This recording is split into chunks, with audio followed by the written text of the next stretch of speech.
Scott, reading your speech, come on, you're an advanced Toastmaster. You can't come up here and read it. You gotta have it memorized.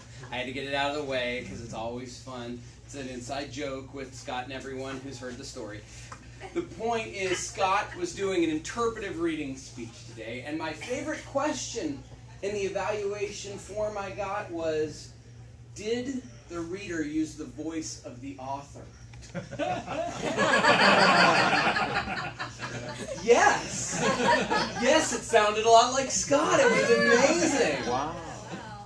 And so much like Scott because just like his usual speeches, we got an absolute deluge of beautiful, flowery language such as slow march towards irrelevance, sulfur that stained the banks orange, and sluggish as the Monongahela on a cold February morning.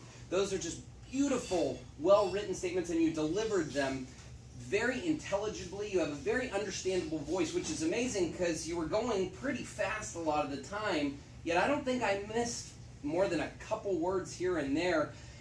I know it was because you were trying to get it done in 8 to 10 minutes and you were well within your time. You could have slowed down a little bit, and that would have helped, I think, a little bit give you time to add a few extra vocal variety portions as well as maybe even a few big gestures. A few places I thought you could add a gesture where you were talking about the smoke billowing. I would have liked to have seen your hands come up because you had it here. You had both hands free. You could do something like that. Also with the slow march towards irrelevance, or even the sluggish as the Monongahela, you could have done a little bit with some movement there just to give us a subtle gesture here and there to add to the movement of your message.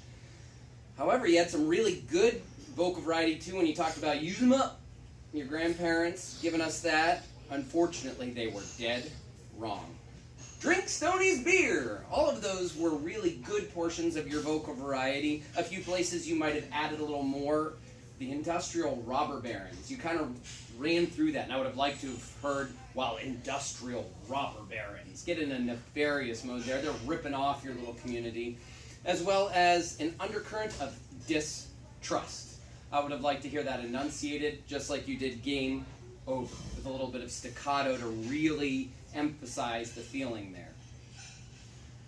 But I really want to credit you for picking a portion of your own book that also dovetailed so nicely with this project.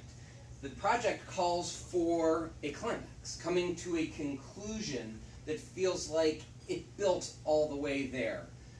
Ending with that message of, by the time I got there, possibility sounded like a cuss word. It was that perfect conclusion to that setting of all of this possibility when people came to all of this darkness that Monongahela was feeling when you showed up. I thought it was a perfect climax and conclusion to the segment you read.